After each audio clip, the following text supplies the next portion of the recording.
Λοιπόν, πάμε να αλλάξουμε κλίμα και θέμα και να καλημερίσουμε τον κύριο Παπαϊωάννου, τον Υπουργό Παιδείας. Καλό πρωινό. Καλό πρωινό. Καλημέρα σας. Ευχαριστώ πολύ για την πρόσκληση. Πάμε στα πιο ευχάριστα τώρα. Έχουμε πρεμιέρα για τα μη κρατικά πανεπιστήμια. Επιτέλους. Το λέγαμε, το συζητούσαμε.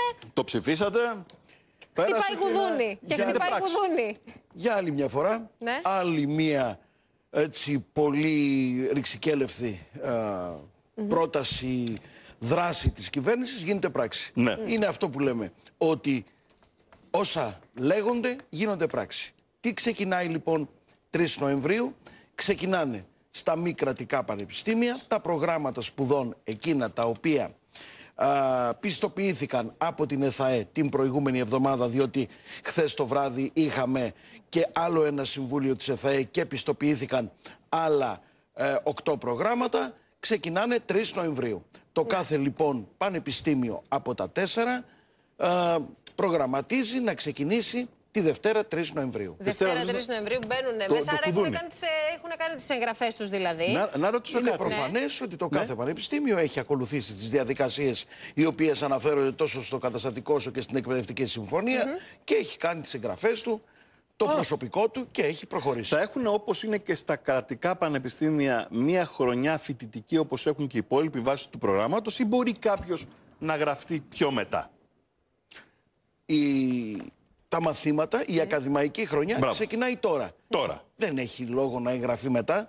Δεν έχει τη δυνατότητα να ξεκινήσει νέο εξάμηνο πρώτο το εαρινό. Έχουμε πρώτο εξάμηνο τώρα, δεύτερο εξάμηνο, τρίτο ή τον επόμενο Σεπτέμβριο το νέο πρώτο εξάμηνο. Ποιες ειδικότητες ξεκινούν τώρα? Όντως και στα 4 έχουμε μια πληθώρα ειδικοτήτων. Και στις κοινωνικές επιστήμες, στις ανθρωπιστικές επιστήμες, στις επιστήμες των ηλεκτρονικών υπολογιστών, ιατρική χθες το βράδυ, η οποία πήρε και αυτή πιστοποίηση για να ξεκινήσει. Βρεθήκανε δηλαδή άνθρωποι του Υπουργείου από το τομέα το δικό σας, είδαν τα εργαστήρια, είδαν από το Πανεπιστήμιο της Αθήνας, τη ιατρική σχολή, πήγαν. Όχι από το Υπουργείο. Ποιοι έγκριναν τα εργαστήρια? Γιατί η ιατρική έχει εργαστήρια. Ακριβώς. Σύμφωνα λοιπόν με τη διαδικασία την οποία έχει η ΕΘΑΕ, ορίζεται μια 5μελής επιτροπή για κάθε ένα γνωστικό αντικείμενο, ανθρωπιστικές σπουδές, κοινωνικές σπουδές. Αυτή η επιτροπή αποτελείται από 3 έγκριτους ακαδημαϊκούς της Αλλοδαπής, Έλληνες στην καταγωγή, ένα μέλος εάν υπάρχει του αντίστοιχου επαγγελματικού συλλόγου και ένας φοιτητής από τα αντίστοιχα τμήματα των δημοσίων πανεπιστημίων. Είναι ακριβώς η ίδια διαδικασία που ακολουθείται και για την πιστοποίηση των προγραμμάτων σπουδών των δημοσίων πανεπιστημίων. Ενδιαφέρον υπάρχει, έχετε εικόνα από τους μαθητές για τις υπάρχουν εγγραφές στα μη κρατικά πανεπιστήμια? Αν και δεν έχει λόγο, τουλάχιστον αυτά που εγώ μαθαίνω, συζητώντας τα διαδικαστικά με τις διοικήσεις αυτών των πανεπιστημίων, φαίνεται ότι υπάρχει ζήτηση, υπάρχει ενδιαφέρον για την εγγραφή. Πάντως είναι πολύ σημαντικό, με συγχωρείτε που το λέω, γιατί πολλά από αυτά τα παιδιά που τώρα τη Δευτέρα θα καθίσουν στα έδρανα αυτών των μη κρατικών πανεπιστημίων θα έφευγαν. Μπορεί να πήγαιναν στις χώρες του εξωτερικού, μπορεί να πήγαιναν να σπουδάσουν ιατρική στη Βουλγαρία. Έχετε απόλυτο δίκιο. Έχετε απόλυτο δίκιο και ένας από τους λόγους όταν είχε ξεκινήσει η συζήτηση αυτή ήταν η μη διαρροή συναλλάγματος. Ή αν το θέλετε το πιο απλό, αυτά τα παιδιά, γιατί υπήρχε ένας υπολογισμός περί τις 35.000 Ελληνόπουλα σπουδάζουν σε προπτυχιακό επίπεδο κάπου ανά τον κόσμο, κυρίως στην Ευρώπη. Δεν λέω ότι θα μείνουν όλα πίσω, αλλά έστω και ένας αριθμός των 2, 3, 5, 6.000 την πρώτη χρονιά είναι κάτι το οποίο είναι σημαντικό. Λοιπόν, είχαμε συζητήσει εδώ το θέμα στην αλλαγή του τρόπου των πανελλαδικών εξετάσεων. Μας είχατε πει ότι αυτό δεν μπορεί να γίνει του χρόνου, πρέπει να περάσουν κάποια χρόνια και να το συμφωνήσουμε και στο Ελληνικό Κοινοβούλιο όλοι μαζί.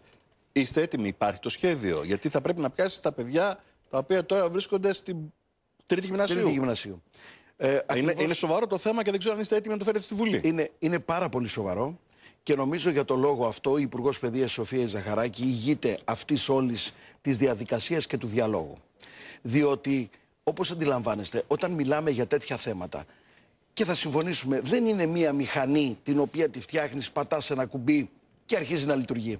Πρέπει να δεις παραμέτρους οι οποίες έχουν να κάνουν με την γνώση, έχουν να κάνουν με τη διαδικασία, έχουν να κάνουν με την ψυχολογία, έχουν να κάνουν με την γενικότερη αποδοχή. Άρα λοιπόν όταν μιλάμε για θέματα παιδείας, χρειάζεται συζήτηση εν το βάθη, η οποία έχει ξεκινήσει να γίνεται. Συζητούνται όλες οι παράμετροι που ανέφερα, έτσι ώστε να κρατήσουμε στο τέλος ένα πολύ βασικό. Την αδιαβλητότητα, να είναι αδιάβλητες οι εξετάσεις, όπως είναι και οι πανελλαδικές τώρα. Ένα δεύτερο, να δώσουμε στο Λύκειο την πραγματική του αξία, διότι πάλι θα συμφωνήσουμε ότι η Δευτέρα και κατά κύριο λόγο η Τρίτη Λυκείου είναι μια τάξη η οποία απλώς περνάς, ενδιαφέρεσαι λιγότερο ή περισσότερο για τα μαθήματα τα οποία... Και πολλές φορές κρατάς και όλες τις απουσίες για το τέλος και δεν πηγαίνεις. Και στο τέλος και το κυριότερο, να μπορέσουν τα παιδιά να αναπτύξουν και άλλες δραστηριότητες, άλλες δεξιότητες, οι οποίες με τον έναν ή τον άλλον τρόπο θα προσμετρώνται στην όλη διαδικασία. Άρα λοιπόν, πώς θα γίνει αυτή η ιστορία?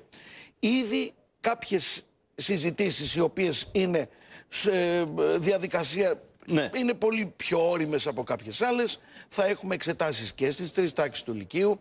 Θα έχουμε, τα θέματα θα είναι πανελλαδικά από μια τράπεζα θεμάτων και θα είναι κλιμακούμενης δυσκολίας, έτσι ώστε να μπορούν τα παιδιά να δείξουν τις δυνατότητές τους, και στη συνέχεια θα υπάρχει προφανώς και θα προσμετρηθούν και άλλου είδους δεξιότητες σε σχέση με την ξένη γλώσσα ή με την πληροφορική. Και στο τέλος θα υπάρχει στην Τρίτη Λυκείου, πάλι θα έχουμε κάποιες εξετάσεις, οι οποίες όμως δεν θα είναι όπως τώρα τα 4 τρίωρα on-off. Κάτι μου συνέβη στο ένα από τα 4 τρίωρα, δεν πήγε καλά, έμεινα εκτός. Άρα λοιπόν θα υπάρχει μια πορεία. Θα συνδιαμορφώνεται όλο αυτό. Μισό λεπτό όμως, μισό λεπτό. Θα είναι στην πίεση ο μαθητής από την πρώτη Λυκείου και μετά. Το θέμα είναι τι εννοείται πίεση. Πίεση θα μπορούσε. Στη βάσανο των εξετάσεων, θα είναι τόσο αυστηρές. Όχι, να γίνει κάτι ουσιαστικό. Προσέξτε. Και να μάθουν ουσιαστικά τα παιδιά κάτι. Δεν παπαγαλίζουν μόνο. Και δεύτερον, επειδή εδώ υπάρχει ο εκπαιδευτικός, είστε σίγουροι ότι οι εκπαιδευτικοί μπορούν να το υπηρετήσουν όλο αυτό? Είμαι σίγουρος με την έννοια ότι όλοι όσοι βρίσκονται στη δευτεροβάθμια εκπαίδευση είναι άνθρωποι οι οποίοι έχουν ενσυναίσθηση, γνωρίζουν την αποστολή τους και προφανώς όλοι είναι ταγμένοι για την βοήθεια των παιδιών.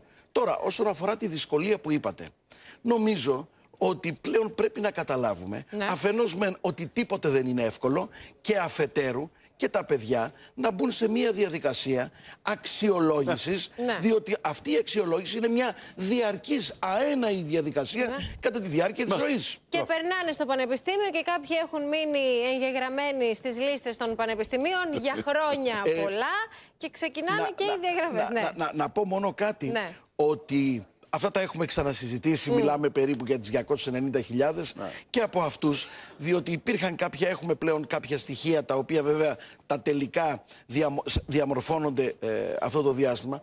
Αντιλαμβάνεστε ότι είναι περίπου 22.000 τέτοιες φοιτήτριες και φοιτητές που δεν μπορούμε να τους βρούμε στα φοιτητολόγια, τα πανεπιστήμια. Πού είναι?